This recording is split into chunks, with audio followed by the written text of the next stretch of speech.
Ya, jadi saya akan coba mendekonstruksi game Labyrinth of Toho. Ya, semoga dari dekonstruksi ini kita dapat melihat banyak poin-poin yang mungkin bisa kita tiru atau contoh dan kita bisa manfaatkan untuk game kita yang mau kita bikin selanjutnya itu. Jadi short deskripsinya itu game Labyrinth of Toho itu adalah isometric dungeon crawling RPG di mana mereka itu menggunakan karakter-karakter yang muncul di Toho Project. Gamenya ini sangat mirip dengan kalau teman-teman sekalian tahu itu Etrian Odyssey. Ya, jadi itu mungkin sekitar 10-12 mirip dengan Etrian Odyssey-nya. Nah, jadi sedikit untuk perkenalan, mungkin teman-teman belum kenal dengan yang namanya Toho Project atau mungkin sudah ada yang kenal juga. Jadi Toho Project-nya sendiri itu merupakan sebuah game bullet hell. Bisa dilihat di sini gambarnya ada kita melawan seseorang yang menembakkan peluru seperti hujan. Jadi kita di sini menghindari sambil menembaknya. Yang ini dimana dibikin oleh seorang, ya literally seorang game developer yang disebut dengan nama tim Shanghai Alice atau orang-orang lebih mengenalnya sebagai Zun. Jadi dia ini solo developer membuat segala hal yang ada di game ini, mulai dari musik, karakter, animasi, programming, serta berbagai macam hal yang ada di sana.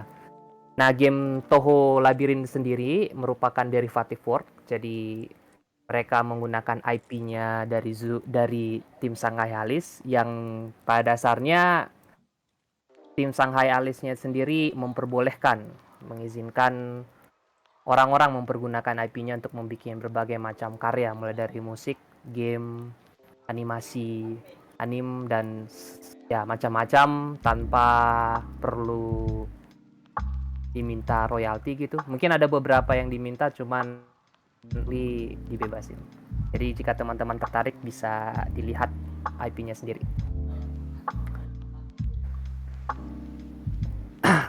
Core loop dari gamenya ini cukup simple ya, dari RPG, tipe-tipe RPG yang standar, dimana ada story event. Kita dimulai dari suatu premis, ceritanya dimulai dari suatu kejadian, kemudian gamenya akan dibuka, mapnya dibuka untuk eksplorasi, dan di eksplorasi tersebut kita akan melawan musuh-musuh dalam bentuk battle.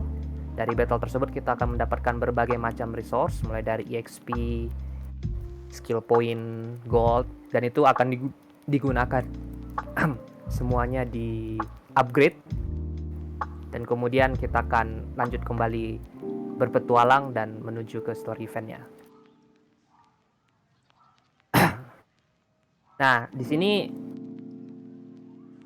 saya akan coba bahas satu-satu dari masing-masing core loop-nya tersebut, dimana saya mulainya itu dari event atau story. Nah, untuk premisnya sendiri sederhana sekali, yang bahkan mungkin tidak begitu memiliki banyak plot penting. Kalau premisnya sendiri, tiba-tiba ada dungeon memilih di pohon yang besar, muncul entah dari mana. Nah, protagonis kita sendiri sebenarnya nggak gitu peduli dengan munculnya dungeon ini, ya biarkanlah dia ada di sana, kita damai-damai saja. Hanya saja ada seorang guru sekolah yang sangat khawatir akan situasi ini, sehingga dia menarik atau memaksa protagonis kita untuk masuk ke dalam dan menyelesaikan kenapa benda ini ada di sini.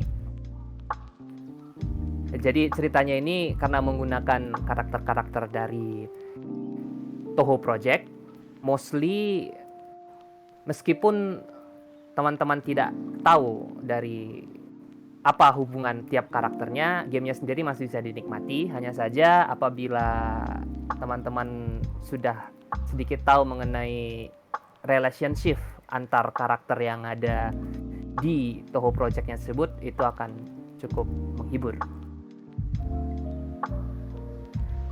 Story-nya sendiri disampaikan dengan bentuk VN style. ada karakter, kemudian ada text box di bawah, dan semua eventnya bakal terlihat seperti ini. Jadi tidak ada suatu cutscene animasi yang hebat ataupun nggak hebat, mungkin nggak ada sama sekali. Jadi semua eventnya itu dilakukan dengan percakapan VN style seperti ini.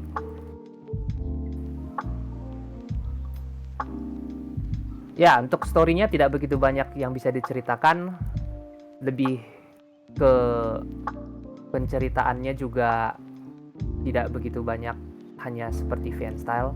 Jadi saya lanjut ke exploration-nya. Nah, exploration di game ini mempunyai sistem fog of war, atau lebih tepatnya bisa dibilang kalau areanya ini tidak terlihat oleh player sampai player itu berjalan ke area tersebut. Bisa dilihat ini di mapnya. Jadi ada berbagai macam jalan, kemudian kita melewati jalan tersebut dan akan terbuka jalan-jalan yang lainnya. Di peta tersebut bakal terlihat berbagai macam hal, dimulai dari item, kemudian ada tanda seru merah itu event atau musuh atau sesuatu yang mungkin berbahaya, dan ada ikon-ikon lainnya yang menentukan objek-objek yang bisa diinteraksi. Nah, setiap di gamenya ini kita akan memasuki suatu stage, dan stage-nya itu bakal punya tangga naik ke atas, dan setiap stage-nya itu memiliki puzzle dengan tema-tema tersendiri. Nah, puzzle-nya tersebut kita selesaikan sehingga kita dapat mencapai tangga untuk naik ke atas, dan di sana juga kita akan melihat labirin yang baru dan puzzle-nya juga berbeda. Nah, variasinya itu dimulai dari switch tombol atau bahkan suatu sistem yang aku bisa bilang unik. Jadi dan bervariasi. Salah satu contohnya itu misalnya di peta ini kita punya mekanik yang namanya temperatur di kanan atas ini. Jadi berbagai macam switch yang ada di peta ini hanya berfungsi ketika temperaturnya sesuai. Nah, jadi kita punya suatu cara untuk mengubah temperatur ini sehingga kita bisa melewati berbagai macam jalan. Ini salah satu contohnya saja yang cukup unik menurut saya, dan nanti di beberapa lantai kemudian bakal ada suatu tema yang lainnya dan dengan puzzle yang juga cukup unik. Nah, jadi game ini membantu kita, game ini memberikan bantuan untuk kita dalam bentuk map dan minimap. Jadi ada tombol yang ditekan sehingga kita mengetahui seberapa besar map dalam satu lantai, dan kita juga bisa melihatnya sambil eksplorasi yang berada di kanan atas. Ini cukup membantu terutama di dalam eksplorasi, di mana kita bisa langsung tahu di sini ada switch-nya di mana, ada item di mana, dan ada penghalang di mana, dan daerah mana yang belum kita lalui. Nah, satu hal yang cukup menarik di labirinnya ini, desain labirinnya itu simetris atau lebih tepatnya kotak gitu. Nah, hampir semuanya kotak dan mereka mengisinya secara penuh seperti ini sehingga terlihat kira-kira wujudnya seperti apa gitu. Mungkin ada yang mirip-mirip simetris atau apa gitu, ada yang nah, jadi ketika kita mengeksplornya tersebut ada kesan rasa tidak lengkap istilahnya, kayak kita melihat suatu video orang motong tapi cuman motongnya lama-lama miring gitu kan, terus kan kita kayaknya agak sebal gitu kan. Jadi aduh, kenapa sih motongnya miring, aduh kok dia nggak melengkapi itu. Nah, perasaan itu yang didapatkan ketika kita melewati gambar ini misalnya. Nah, ini gambar ini kan kayak belum selesai, yang masih ada bolong-bolong ini. Nah, jadi ada urge untuk, aduh aku ingin ngisi yang bolong inilah gitu, supaya bisa terlihat benda-benda yang bolong di sini, di sisi sini, sehingga nanti bentuknya itu kotak gini. Wah, cantik dia jadinya. Ya, jadi ini hal yang menarik ketika dimainkan dan mungkin bisa dimanfaatkan untuk fitur-fitur kedepannya kira-kira. Oke, kita eksplorasinya kira-kira hanya sampai segitu udah dibahas. Kemudian aku akan lanjut ke battle sistemnya. Nah, untuk teman-teman yang sudah pada tahu mungkin ya, battle dari suatu game RPG itu peak performance-nya berbeda dengan game-game action yang dimana kita harus mengkontrol karakter sehingga kita jago mengontrolnya, terus kita bisa mengalahkan musuh. Di turn-based battle system ini kita mengontrolnya tidak seperti di action ya, kita lebih memikirkan keputusan apa yang baiknya dilakukan, apakah itu menyerang, bertahan, menggunakan skill. Nah, di gamenya Touhou Labyrinth ini setiap turn player itu diatur oleh sebuah bar. Ini ada bar nilai yang 5.000 ini, dan 5.000 ini. Nah, ini bar ini bakal naik, dan kecepatan naiknya itu tergantung dari status karakter. Ada namanya statusnya agility. Jadi nanti semakin tinggi agility kita, maka semakin cepat bar ini. Nah, ketika bar ini mencapai nilai 10.000, maka karakter tersebut akan boleh menggunakan gilirannya untuk melakukan sesuatu. Apa yang bisa dilakukan di sana itu ada beberapa menu di sini: perang, spell card, formasi, concentrate, dan kabur dari serangan.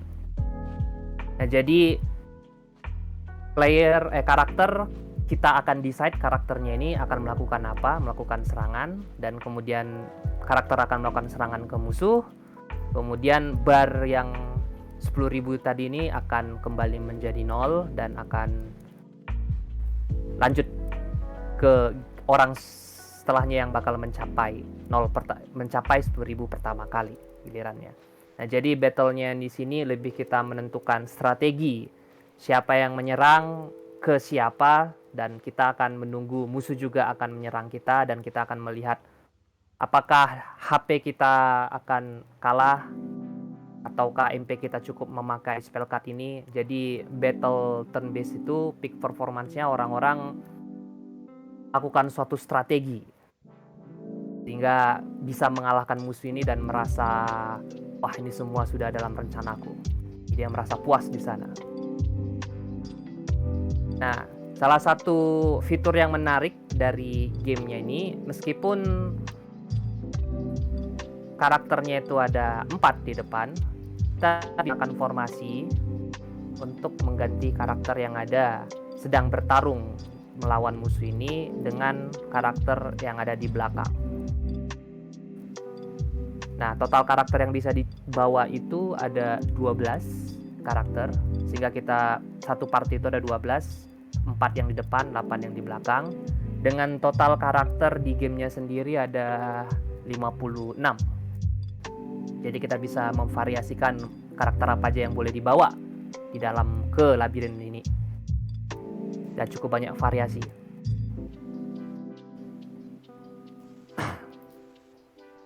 Nah, jadi battle-nya ini karena turn based dan musuhnya bisa dilihat di depan ini, hal yang diperlukan sebagai pemain karena ingin mengalahkan musuh itu perlu adanya informasi.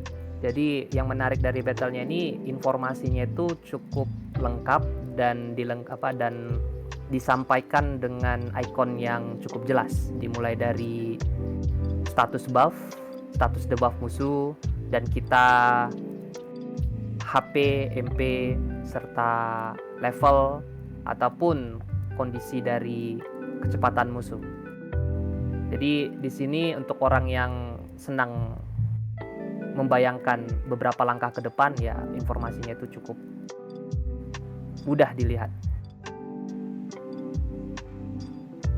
Ditambah lagi setiap kita melakukan suatu serangan tersebut langsung diberitahu apakah serangan itu bakal sesuatu yang efektif. Jadi tidak perlu nebak-nebak sebelum memainkan suatu serangan. Jadi kita masih mau menyerang, pas mau kita lihat serangan tersebut apakah itu bakal efektif atau tidak, maka langsung ada keterangan weakness. Apabila nanti itu normal akan normal, nanti kalau dia strong malah dibilang strong, warnanya berubah. Jadi kita tahu, oh ini kita nggak usah pakai ini, ganti. Dan kita langsung tahu juga kondisi musuhnya apa aja yang terjadi. Misalnya musuhnya punya buff juga bakal di list di kanan atas, sehingga itu mempermudah kita sebelum melakukan suatu action itu seperti apa. Nah, ini salah satu fitur yang membantu meningkatkan experience dari player tadi, yang dimana player battle game RPG itu pingin melakukan suatu strategi yang hebat sehingga dia bisa menang melawan monster tersebut. Nah, setelah kita melakukan battle tersebut kita akan memiliki resource. Nah, resource-nya itu akan digunakan, salah satunya itu level up system. Nah, berbeda dengan game-game, mungkin nggak berbeda ya, ada yang sama, cuman sistem yang di sini level karakternya itu tidak sama ketika kita selesai battle, cuman setiap kita setelah battle akan dapat suatu poinnya itu akan ditumpuk. Nah, poinnya itu kita bakal distribusikan ke karakter yang mau kita naikkan, siapa aja gitu. Jadi kita bisa kasih ke satu orang terus dia level up sampai maksimum, atau kita bisa kasih ke orang lain dan membuat semuanya sama rata level up sistemnya. Dan kalau poinnya habis, ya kita harus melawan monster lagi gitu. Nah, ketika kita naik level, maka bakal ada suatu poin namanya status point. Nah, status point itu bisa kita pakai untuk meningkatkan base statusnya. Nah, base statusnya itu ada 6. Nah, ini tergantung dari player mau menaikkan yang mana, bebasnya. Jadi ini salah satu fitur di mana para pemain RPG itu pingin melakukan seperti apa karakternya, sehingga mereka bisa mengcustom karakternya itu sesuai dengan yang mereka inginkan. Nah, itu setiap karakter yang ada juga memiliki skill masing-masing. Nah, skill poinnya ini juga didapatkan berdasarkan level, dan itu kita bisa gunakan untuk menaikkan skill apa saja yang setiap karakter. Nah, menariknya setiap karakter itu selalu punya skill uniknya ya. Jadi masing-masing karakter itu perlu kita baca skill-skillnya apa aja yang mau dinaikkan, dan kita bisa level up skill tersebut hingga mencapai damage yang maksimum yang kita bisa lihat. Nah, salah satu experience yang player yang ingin dapatkan dalam melihat damage yang besar. Jadi setiap orang itu selalu berusaha mencapai seberapa besar sih damage yang diberikan ke dalam suatu musuh. Nah, jadi fitur ini membuat player itu mulai bermain damage, skill yang mana sih yang memiliki damage terbesar, apa yang harus aku naikkan sehingga bisa menghasilkan damage terbesar ke musuh.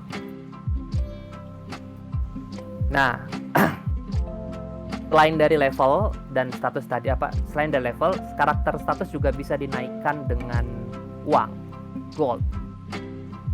Di bakal kita gunakan untuk menaikkan statusnya kembali. Nah, jadi di sini player bisa memilih mau menaikkan status di luar dari mau pilih yang mana dan fokus ke status yang mana. Dan itu tidak hanya untuk serangan, juga resistance, pertahanan. bisa dinaikkan sehingga karakter yang dia inginkan itu menjadi lebih kuat daripada yang lain. Nah, karena kebanyakan pemain Touhou itu memiliki apa istilahnya ya, karakter kesukaannya mereka masing-masing. Jadi fiturnya ini membuat para pemain yang sebelumnya kenal dengan karakter-karakter Touhou itu lebih prefer menggunakan satu atau dua karakter yang dia bikin menjadi stat maksimum. Jadi dia menggunakan semua resource-nya dia tuh untuk satu atau dua karakter yang dia suka.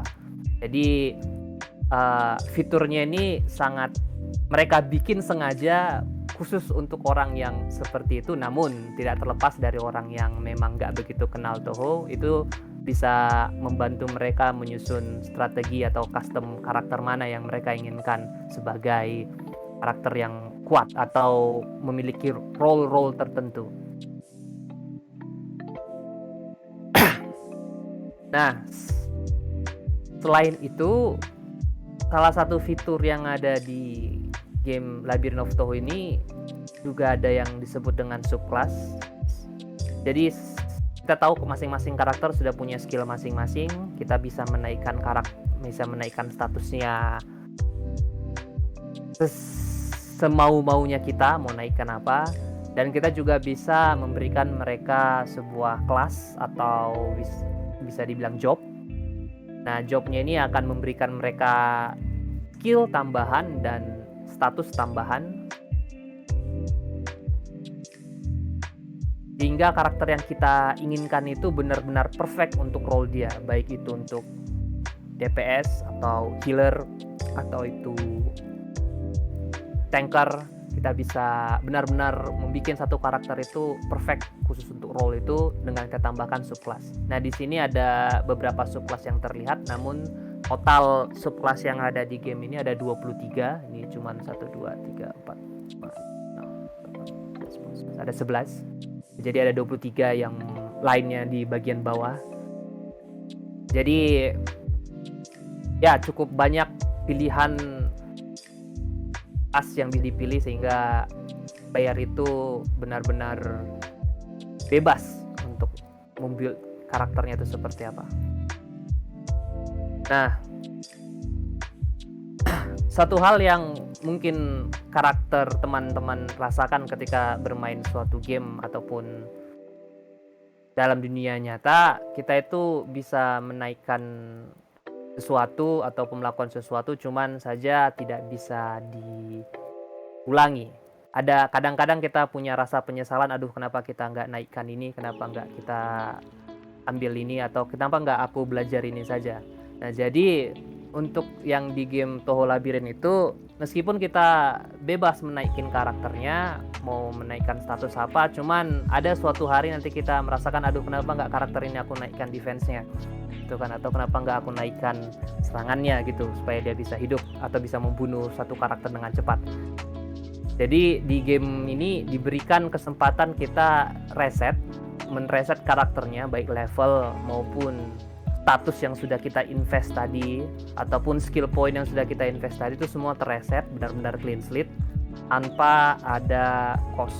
Jadi kita memang benar-benar, aduh aku mau ganti karakter ini jadi DPS menjadi tank, ya udah kita reset, resource-nya balik, semuanya, uangnya juga balik, kita bisa set kembali dia menjadi suatu role yang berbeda.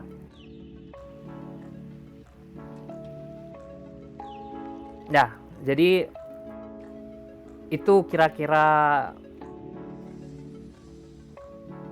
bagian-bagian penting dari setiap core loop-nya. Nah, menariknya game ini juga ada beberapa bagian yang aku anggap itu cukup menarik untuk diperhatikan, terutama dalam game design. Nah, yang pertamanya itu adalah difficulty design-nya. Nah, untuk pemain RPG atau teman-teman sekalian yang sudah sering bermain game RPG itu, kita itu ingin menjadi kuat. Jadi kan kita mencoba membuat karakter yang kuat, itu tendensinya ingin melihat damage besar, ingin melihat damage 9999, itu ada kepuasan sendiri kita berhasil melakukan hal tersebut. Hanya saja ketika kita menjadi orang yang kuat, atau karakter yang kuat, dan ketika melawan suatu musuh itu hanya 1 turn, awal-awal senang, namun ketika itu kita lakukan berkali-kali akan merasakan hal yang biasa saja atau mulai bosan gitu. Jadi istilahnya ketika orang berusaha menjadi kuat dan melihat ke atas langit, dan ketika udah sampai di atas awan dia melihat ke sekelilingnya itu tidak ada siapa-siapa gitu. Jadi kesepian dia di sana. Nah, jadi gamenya ini memberikan suatu sistem di mana setiap bosnya itu ada level recommended. Nah, seperti yang di sini level 40 dan saya level 23 di sini. Nah, jadi karakternya ini kita dapat melawannya ini secara normal atau intendednya game developernya itu seperti apa di level 40. Hanya saja ada suatu saat ketika kita melewati level 40 tersebut, misalnya kita di level 50. Nah, gamenya di sini menyediakan suatu sistem di mana kita itu bisa menurunkan level karakter ke suatu level tertentu.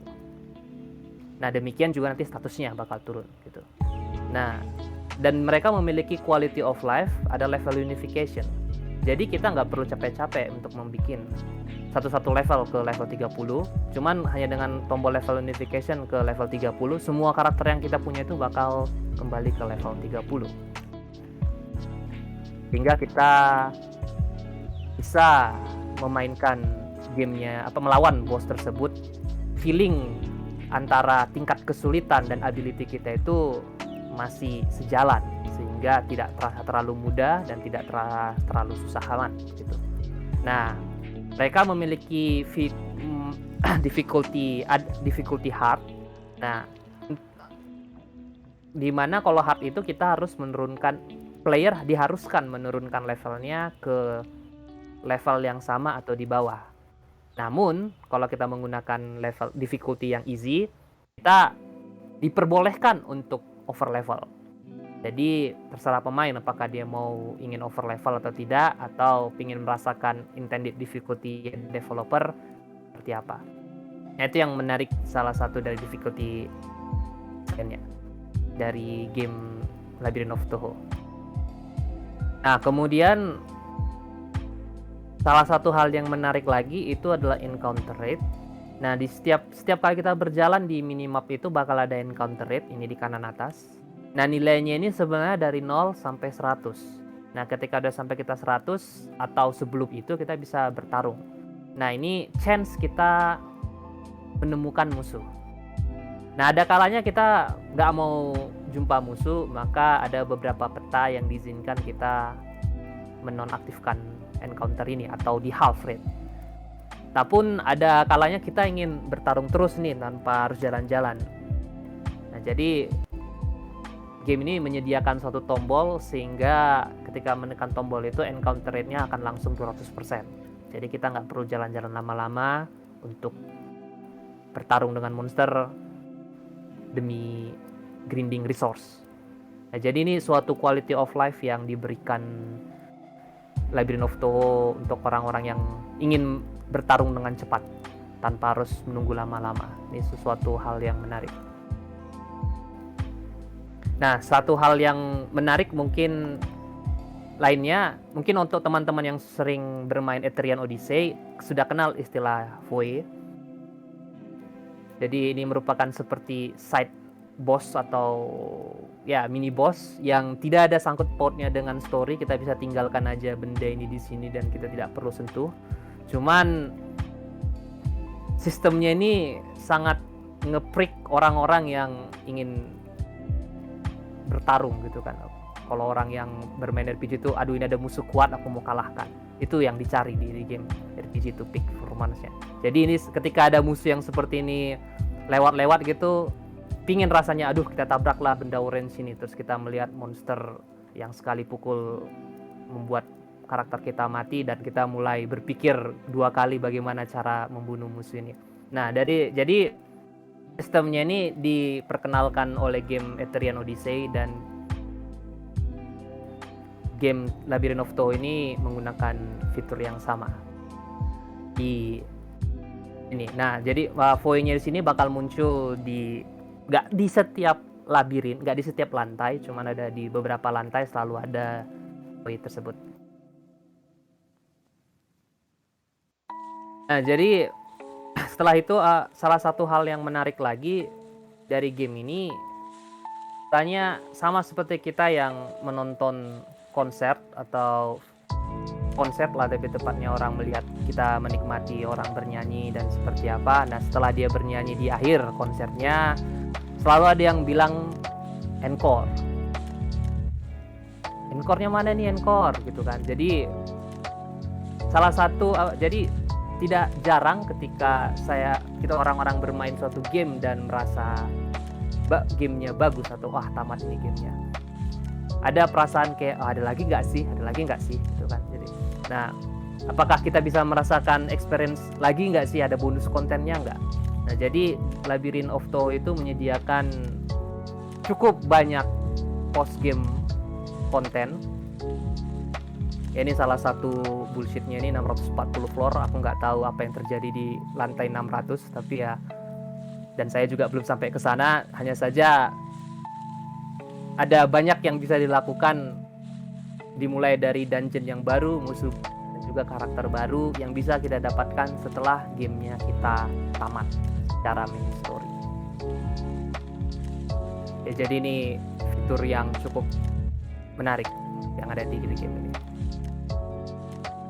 Oke, kira-kira sekian dari dekonstruksi game Toho Labyrinth.